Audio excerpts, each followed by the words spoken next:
नमस्कार। हर हर महादेव। सदगुरुदेव की अकारण अखंड असीम और अनवरत कृपा आप सभी पर सदैव बनी रहे। प्रिय दर्शकों, आज का हमारा विषय है साढ़े साती के रामबाण उपाय। जी हाँ, साढ़े साती का नाम लेते ही बहुत सारे लोगों को सामने बस तकलीफों का पहाड़ ही दिखता है, लेकिन हकीकत इससे बहुत ही विरुद्ध है। ये आवश्यक नहीं कि साढ़े साती अगर हो तो आपको तकलीफ ही होगी। काफी बार बहुत सारे लोगों को साढ़े साती अत्युच्च उन्नति देने वाली हो जाती है। बहुत ज्यादा फायदे उनके अलग अलग आयामों में, डायमेंशंस में होते हैं। मल्टीपल डायमेंशंस में उनको बहुत प्रॉफिट्स होते हैं। फिर वो भूमि हो, फिर विवाह का विधि हो, अन्य अन्य विषय। हाँ, काफी लोगों को तकलीफें भी आती है, शारीरिक तकलीफें आ सकती हैं, एक्सीडेंट्स के योग बन सकते हैं, घर में बहुत ज्यादा वाद विवाद इत्यादि के योग बन सकते हैं। हो सकता है कि फाइनेंशियल क्लैशेस इतने ज्यादा बढ़ जाए कि आपका बिजनेस भी कोलैप्स हो जाए या नौकरी भी ये चली जाए। ठीक है, ये चीजें हैं, कुछ निगेटिव भी होता है और कुछ पॉजिटिव भी होता है। आज हम इस विषय पर ध्यान देंगे कि वो कौन से उपाय हैं शास्त्र प्रदत्त जिनसे भगवान अगर रुष्ट भी हो, माने शनि अगर विपरीत भी चल रहे हो तो हमें कम तकलीफें हो। जिस ढंग से अगर बाहर बहुत बारिश हो रही है तो ये आवश्यक नहीं कि बारिश रुकने के बाद ही हम बाहर निकले। अगर अच्छा छाता हमारे पास है तो हम छाता लेके, या जिसको रेनकोट कहते हैं, वो पहनकर बाहर जा सकते हैं, अपना कार्य कर सकते हैं। ठीक इसी प्रकार के ये कुछ उपाय हैं। अब जिसके पास स्वतंत्र कार ही हो वो कार से एक अपना प्रवास कर सकता है, अपने गंतव्य स्थान तक पहुंच सकता है। जिसके पास नहीं है वो छाता लेके निकले। तो अलग अलग लोगों की अलग अलग क्षमताएं हैं, उस ढंग से अलग अलग उपाय हम बताएंगे। जिसकी जो भी क्षमता हो वो उन उपायों को अवश्य करे। ये अमोघ उपाय है, रामबाण उपाय है। जिस प्रकार भगवान रामभद्र जी का बाण अगर छूट जाए धनुष से तो वो अपने लक्ष्य को भेदने के सिवा वापस नहीं लौटता, या वो अपने लक्ष्य को भी कभी नहीं छोड़ता। उसी ढंग के यह उपाय है, इसलिए हमने शीर्षक दिया है कि साढ़े साती के रामबाण उपाय। सबसे पहले हम देखते हैं कि क्या उपाय इसमें किए जाने चाहिए। शिव जी का यजन, याजन, पूजन, भजन, अभिषेक आदि करना शनि के साढ़े साती में एक रामबाण उपाय है। जिनकी क्षमता है वे लोग महारुद्र का आयोजन करें। अभिषेकात्मक महारुद्र, पाठात्मक महारुद्र, हवनात्मक महारुद्र आदि आदि महारुद्र के प्रकार है। जिनको भी इन यज्ञों के बारे में विस्तृत जानकारी चाहिए हो वे स्वतंत्र रूप से अपनी पत्रिका बताकर नीचे दिए गए नंबर पर संपर्क कर सकते हैं। महारुद्र के आयोजन में जो लोग सक्षम ना हो वे लोग लघु रुद्र का आयोजन कर सकते हैं, या महारुद्र के आयोजन के जगह पर भगवान महामृत्युंजय का प्रयोग। महामृत्युंजय 8-10 प्रकार के अलग अलग होते हैं। पठित, सुशिक्षित, अच्छे ढंग से जिन्होंने वेद का अध्ययन किया हुआ है ऐसे पंडित जी द्वारा, और ऐसे कोई आपको ना मिले सामने तो आप हमारे संस्थान से नीचे दिए गए नंबर पर संपर्क कर सकते हैं, जहां पर आपको भारतवर्ष के सर्वोत्तम विद्वान, उत्तमोत्तम विद्वान, उत्तमोत्तम कर्मकांड के जानकार आपको प्राप्त होंगे, जो देश में ही नहीं विदेश में भी विख्यात हैं। तो महामृत्युंजय का अनुष्ठान किस तरह किया जाए, ये भी 3 प्रकार में होता है। जपात्मक, होमात्मक, अभिषेकात्मक। इन तीनों प्रकार में यह अनुष्ठान किया जाता है। जिसकी जैसी श्रद्धा और शक्ति वो उन अनुष्ठानों को अवश्य करवाए। महामृत्युंजय 7-8 प्रकार के अलग अलग होते हैं। केवल बीजात्मक मृत्युंजय, पुराणोक्त मृत्युंजय, वेदोक्त मृत्युंजय, तंत्रोक्त मृत्युंजय, सबीज मृत्युंजय, षट प्रणव युक्त महामृत्युंजय, मृत्युंजय और जात वेद दुर्गा के साथ में उनका संयोग कर महामृत्युंजय, भगवती गायत्री के साथ में संयोग वाला महामृत्युंजय, शताक्षरी महामृत्युंजय आदि आदि इस महामृत्युंजय के अलग अलग पर्याय हैं जो बहुत सारे विधानों में किए जाते हैं। इस महामृत्युंजय विधान के बाद में आगे का क्रम चलता है। ये 2 अनुष्ठान हमने आपको बताए हैं।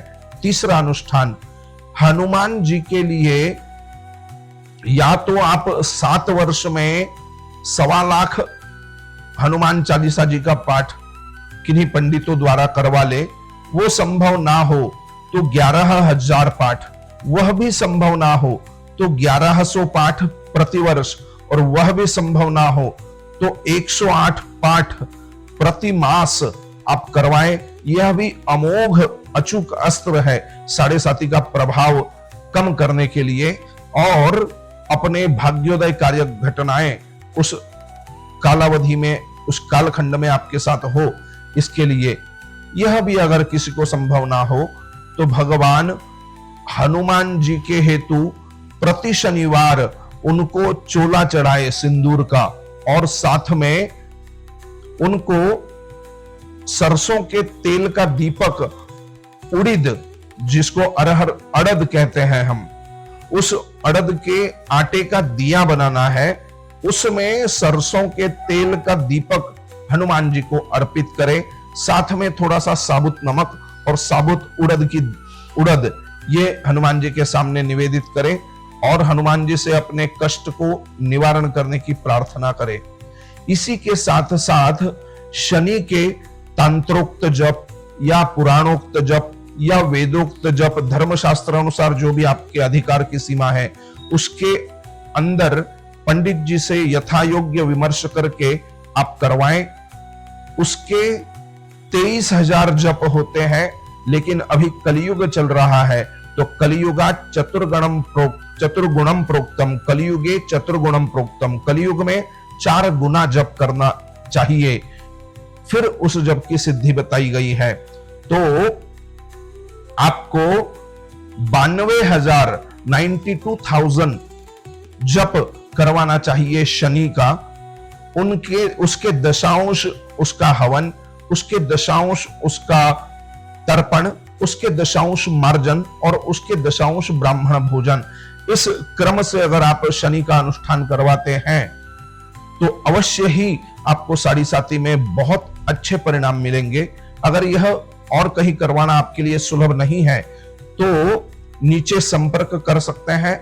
हमारे आश्रम में प्रति अमावस्या को महामृत्युंजय का अनुष्ठान, उनका यजन याजन होता रहता है, और साथ में यह अनुष्ठान भी हमेशा चलते रहते हैं। तो आपकी जैसी भी शक्ति और श्रद्धा हो, उस प्रमाण में बहुत सारे अनुष्ठान उपलब्ध है। आप संपर्क कर अपने ढंग से वह अनुष्ठान करवा सकते हैं। हमने पहला अनुष्ठान आपको बताया महारुद्र, फिर महामृत्युंजय, फिर हनुमान चालीसा, उसके बाद में हनुमान जी के 2 प्रयोग, 5वीं बार हमने बताया शनि महाराज के प्रयोग। यह भी अगर आपसे संभव ना हो कि शनि महाराज का आप अनुष्ठान जो है पूर्ण जप इत्यादि के साथ ना करवा पाए, ऐसे तो संभव नहीं, ऐसा होता नहीं है, लेकिन बहुत बार हमारा मन आलस कर देता है या हमारे मन में कार्पण्य, कंजूसाई आ जाती है। डॉक्टर के पास जाएंगे और वो तुरंत आपको कहेगा कि यहाँ 2 लाख रुपए आपको भरना है, वहां तो कोई हमारे पास ऑप्शन उपलब्ध नहीं है तो देंगे ही, लेकिन भगवान हर ऑप्शन में चला लेते हैं हम, फिर वो भी हमको चलाते हैं उनके ढंग से, वो बात अलग है, छोड़ दीजिए। लेकिन अगर आपको यह कार्य करने संभव ना हो, जो 5 प्रकार मैंने बताए हैं, आगे की बात सुन लीजिएगा कि इस 5 के सिवा आप एक कार्य और कर सकते हैं। शनिवार के दिन शनि मंदिर में जाना है। सरसों के तेल का दिया जो हमने बताया है पहले भी, उस सरसों के तेल के दिए को उड़द के दाल से, उड़द के आटे से दिया बनाना है और उसमें सरसों का तेल डालकर दीपक अर्पित करना है शनि जी को शनिवार को शाम को। और थोड़े से काले तिल, थोड़े से उड़द, थोड़े से साबुत नमक, ये 3 चीजें वहां पर अर्पित करनी है। और बाहर निकलकर जो वहां दरिद्र नारायण बैठे होंगे, जो दीन लोग, अपंग लोग, जो अपने शरीर में बुद्धि से और बाकी की चीज से अक्षम है, उनको तेल में तली हुई चीजें कुछ अर्पित कीजिए। ये अवश्य ही आपको बहुत अच्छा परिणाम देगा। साथ में ही शनिवार के दिन सुबह है आपने तेल की मालिश अपने शरीर पर करनी है। सरसों के तेल की मालिश करना बहुत अच्छा होगा। तिल के तेल का भी उपयोग आप कर सकते हैं, सुगंधित तेल का भी उपयोग आप कर सकते हैं। तो तेल की मालिश शनिवार के दिन कर कर स्नान करना, यह छठा उपाय आपके लिए हम बता रहे हैं। और सातवां और अमोघ उपाय, आप अपने शक्ति अनुसार जितनी भी आपकी क्षमता हो उसके अनुसार ऐसे किसी व्यक्ति की मदद करें जो मेडिकली अनफिट है, मेडिकली वो उसको इलाज चाहिए, उसको दवाई चाहिए, लेकिन उसके पास दवाई के लिए पैसा नहीं है। उसको कुछ ऐसी चीज चाहिए जिससे वो थोड़ा ठीक महसूस करे, लेकिन उसके पास पैसों की कमी है। तो 10 रुपए, 20 रुपए, 50 रुपए, 100 रुपए, जो भी आपकी क्षमता बनती हो, उस क्षमता के अनुसार सरकारी दवाखाने में या गरीब जहां लोग जाते हैं ऐसी जगह पर जाकर उनकी अवश्य मदद कीजिएगा। ये छोटा सा उपाय आपको बहुत बड़े परिणाम प्रदान करेगा। जो लोग तिरस्कृत है उनको पुरस्कृत कीजिएगा। बस शनि महाराज आप पे प्रसन्न हो जाएंगे और आपकी दुविधाएं सुविधा में बदल जाएगी। तो आज मैंने आपको साढ़े साती के 7 रामबाण उपाय बताए हैं। अपेक्षा करता हूं, आशा करता हूं कि यह वीडियो आपको अच्छा लगा होगा। आप स्वयं अगर साढ़े साती से पीड़ित हैं या आपके कोई बंधु, आपके कोई मित्र, कोई सगे संबंधी अगर साढ़े साती का दुष्परिणाम भोग रहे हैं तो उनको यह वीडियो प्रेषित कीजिएगा। हो सकता है आपके इस छोटे से कार्य से किसी व्यक्ति को बहुत अच्छी मदद हो जाए और उसके भाग्योदय का कुछ रास्ता खुल जाए। आशा है यह वीडियो आप पूर्ण देखेंगे और आगे प्रेषित भी करेंगे। मिलेंगे फिर एक नए वीडियो के साथ, नए उपायों के साथ आपके भाग्य के उदय के हेतु। तब तक के लिए सावधान रहें, सतर्क रहें और अपने कल्याण के लिए नित्य प्रयत्नशील रहिएगा। हर हर महादेव।